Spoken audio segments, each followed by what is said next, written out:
श्रावण महिन्याच्या सगळ्यांना खूप खूप शुभेच्छा। तुम्ही सगळ्यांनी श्रावण महिन्यात एकदम हेल्दी खा आणि सगळ्यांनी हेल्दी राहा, काळजी घ्या। तर हा पारंपरिकच आहे आपला पदार्थ, काही नवीन नाही आहे। हे सगळं तुम्ही घरी तयार करून ठेवा आणि या वर्षीचा श्रावण तुम्हाला सगळ्यांना खूप चांगला जाऊ। उपासाच्या भाजणीपासून बनवलेला हा घावण आणि ही खजूर आणि गुळाची चटणी आणि एकदम हा पौष्टिक आहार आहे। केवळ साबुदाण्याची खिचडी खायची आणि दिवसभर ती ॲसिडिटी, त्याच्यापेक्षा हे खूप पौष्टिक आहे। याच्यात वरीचे तांदूळ आहेत, राजगिऱ्याच्या लाह्या आहेत आणि साबुदाणा आहे। मी प्रमाण घेताना समप्रमाणात घेतलंय सगळं, पण तुम्हाला जर साबुदाणा जास्त आवडत नसेल तर वरीचे तांदूळ जास्त घ्या, राजगिऱ्याच्या लाह्या जास्त घ्या आणि साबुदाणा मात्र थोडा घ्याच। आज थोडीशी भाऊक झाली। माझे सासरे माझ्याकडे दरवर्षी पावसाळ्यात असायचे। आता त्यांना जाऊनही खूप 20-22 वर्ष झाली, पण एकादशीला, आषाढी एकादशीला ते माझ्याकडे असायचे आणि त्यांना दात नव्हते। मग काय खाऊ शकणार, साबुदाण्याची खिचडी त्यांना खाता येत नव्हती। मग मी त्यांना म्हटलं, असे साबुदाणे खाण्यापेक्षा आपण मिक्सरला लावून त्याचं काहीतरी घावण करूया। मग वरीचे तांदूळ आणि मी त्यावेळेला साबुदाणे घालून, तेव्हा राजगिऱ्याच्या लाह्या मिळत होत्या की नव्हत्या मला माहीतच नव्हतं, पण मी ते 2 इन्ग्रेडियंट्स घालून मी त्यांना घावणे करून द्यायची। तर मला आज खूप वर्षांनी पुन्हा त्यांची आठवण आली। ती तुमच्याबरोबर एक छोटीशी आठवण मी शेअर करते। आज मी काय करते, तर श्रावण महिना येतोय, म्हणजे अगदीच 13-14 तारखेपासून श्रावण महिना सुरू होतोय, आपले उपवास सुरू होतील। तर मग मी असा विचार केला की आपण उपवासाची भाजणी घरीच तयार करूया। प्रत्येक सोमवारी काय साबुदाण्याची खिचडी खाणार, साबुदाण्याची खिचडी खाऊन खाऊन खूप कंटाळा येतो, एकतर ते डायजेशनला पण चांगलं नाही। मग काय बेस्ट काय करता येईल, तर आज रविवार आहे, तर त्या रविवारचा पुरेपूर उपयोग करायचा असं मी ठरवलं आणि म्हणून ही भाजणी करायला घेतली आहे, उपवासाची भाजणी। एकदा ही भाजणी बनवून ठेवली की खूप काही आपल्याला त्याच्यापासून पदार्थ बनवता येतात। आणि आज मला एक गोष्ट फ्लॉन्ट पण करायची आहे।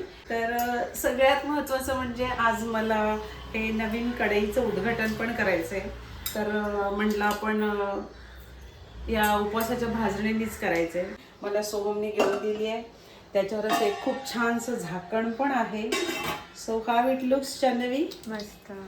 सो चला आपण सुरुवात करूया। आपली आज आपण तयार करतो आहोत उपवासाची भाजणी। मला वाटतंय ना, ऑफिसला जाणाऱ्या महिलांसाठी आज एक दिवस अजून हा आधी यायला पाहिजे होता व्हिडिओ, असं मला वाटतं की आज रविवार होता। आज आधीच टाकला असता तर कदाचित आज बऱ्याच माझ्या मैत्रिणींनी हे केलंही असतं, पण ठीक आहे, आज नाही तर तुम्ही उद्या परवा जेव्हा हा व्हिडिओ येईल तेव्हा लगेचच हे करून घ्या। हे 1/2 किलो वरीचे तांदूळ आहेत। सो हे असं मी वरीचे तांदूळ आता भाजून घेते आणि ना याचे डोसे खूप छान होतात। आता हे सगळं वेगळं सेपरेटली भाजायचं आहे। हो, 1/2 किलो वरीचे तांदूळ, 1/2 किलो साबुदाणे आणि 1/2 किलो राजगिऱ्याच्या लाह्या। बरं, सगळ्यांना सांगायला मला आनंद होतोय की माझ्या ज्या प्रोटीन युक्त करंज्या ज्या मी सोहमसाठी बनवल्या त्याला खूप चांगला प्रतिसाद मिळाला आणि सगळ्यांनी म्हणजे मला ॲप्रिशिएट केलं की करंजी खूप छान बनवली आहे। आज माझा चकलींचा व्हिडिओ आलाय, तर तोही तुम्ही बघा। आपण हे असं व्यवस्थित भाजून घेऊया एक एक करून। मी तुम्हाला हे कितीपर्यंत भाजायचं तेही दाखवते। हे बघा, अजून हे चांगले भाजू देत खरपूस। कढईबद्दल तुझं काय म्हणणं आहे जान्हवी? छान आहे। छान आहे ना, मला हवीच होती कधीपासून। अच्छा, तुला हवीच होती? मला हवीच होती। दादाने यावेळेला माझ्या खूप इच्छा पूर्ण केल्या आहेत। बाय द वे, ज्यांना कोणाला साबुदाणा जास्त आवडत नसेल किंवा त्यांना साबुदाण्याचा काही प्रॉब्लेम असेल तर साबुदाणाचं प्रमाण तुम्ही अर्ध करू शकता, त्याच्याने चवीमध्ये कुठलाही फरक पडत नाही। ओके। हां, आणि मग अशा वेळेला ह्या लाह्या जास्त घ्यायच्या। हां, राजगिऱ्याच्या लाह्या जास्त घेऊ शकता आणि साबुदाणा कमी ठेवू शकता, पण हे तांदूळ मात्र तुम्हाला या दोघांच्या तुलनेने तांदूळ थोडे मग जास्त ठेवायचे। आता मी हे साबुदाणे भाजून घेते। लाह्या खूप भाजायची गरज नाही, कारण लाह्या भाजलेल्याच असतात आधीच, पण मिक्सरला लावण्यासाठी त्या थोड्या गरम चांगल्या करून घेतल्या की त्याची पावडर चांगली होईल। हे असं सगळं छान बघा भाजून घेतलंय। आता हे थोडं गार झालंय, हे मी मिक्सरला लावून घेते। आई हे काय करते? अरे असं मी आता ठरवलं, हे बघ, हे एवढं पीठ बनलं, ही आहे उपासाची भाजणी. कॅल्क्युलेशन कर जान्हवी. 40 रुपयाचे राजगिऱ्याच्या लाह्या, 25 रुपयाचे पाव किलो साबुदाणे आणि 70 रुपयाचे वरीचे तांदूळ पाव किलो. त्याची ही इतकी भाजणी झाली. किती रुपये झाले सांग? 40 आणि 25 65, 65 आणि 70, 12 आणि 13, 135 रुपये. आता मला सांग, 135 रुपयात जर एवढी भाजणी तयार होते, तू आता कधी कधी बाहेर काही खात असशील तर 135 मध्ये तर नाही. एक थालीपीठ पण येणार नाही. बाजारात समजा गेलीस उपासाची भाजणी आणायला, तर ना 75 रुपयाची 100 किंवा 150 ग्राम येते भाजणी उपासाची, आणि ती असते एवढीशी. तर हे 135 रुपयांमध्ये संपूर्ण श्रावण महिना जाईल आपला सगळ्यांचा. आणि ही उपासाची घरी बनवलेली पौष्टिक एकदम बेस्ट भाजणी आपण तयार केलेली आहे. आता एवढंच मी केलंच आहे, तर एक मी घावण घालून दाखवणार आहे. आणि मी म्हटलं चल लगेच तवा कुठे आहे आपल्याकडे, तेच मी तुला आता हे कसं बनवायचं दाखवते. आणि म्हटलं चला आता आपल्या व्ह्युअर्सना चटणी कशी बनवायची हे. तर असं आपण थोडासा याच्यात गूळ घेऊया. हे काहीही प्रिपरेशन नव्हतं, एकदम अर्जंटमध्ये मी हे बनवते, पण हे सगळ्यांना जरा दाखवण्यासाठी करून घेऊया, हो की नाही. तर असा मी थोडासा गूळ आणि थोडे खजूर घेतले. हे मी मिक्सरला दाटसर लावून घेते. चांगला ज्याच्यावर चांगले तुमचे डोसे येतात तोच पॅन घ्यायचा. बिकॉज थोडं पातळ असतं ना हे. नाही पातळ नसतं, तर आपण हे तूप लावूनच करूया जान्हवी हा डोसा. हे बघ मी किती अर्जंटमध्ये करते, एकदम मला तर सुचलं तर आपण करतो. इतकं इमिजिएटली आपल्याला गोष्टी करता येऊ शकतात जर का आपलं थोडं प्रिपरेशन असेल तर. तुमच्या समोरच घेते मी, काहीच केलं नाहीये. हे बघ थोडंसंच घेतलं पीठ. And now you are adding मीठ, सॉल्ट.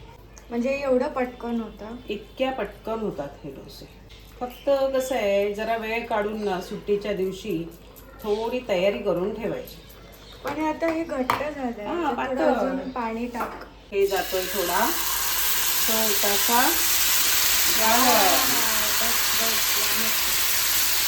त्याच्यावर टाकूया झाकण.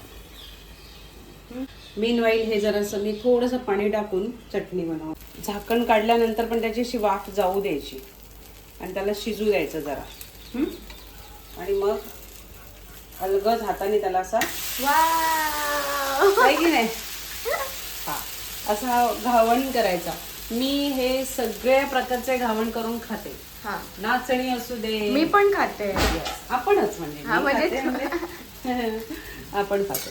तर हे बघा मी आता इथल्या इथे काहीही म्हणजे कुठल्याही प्रकारचं खूप मोठी तयारी नसतानाही मी तुम्हाला करून आता तू चटणी आता बनवलीस ती ह्याच्यात घे.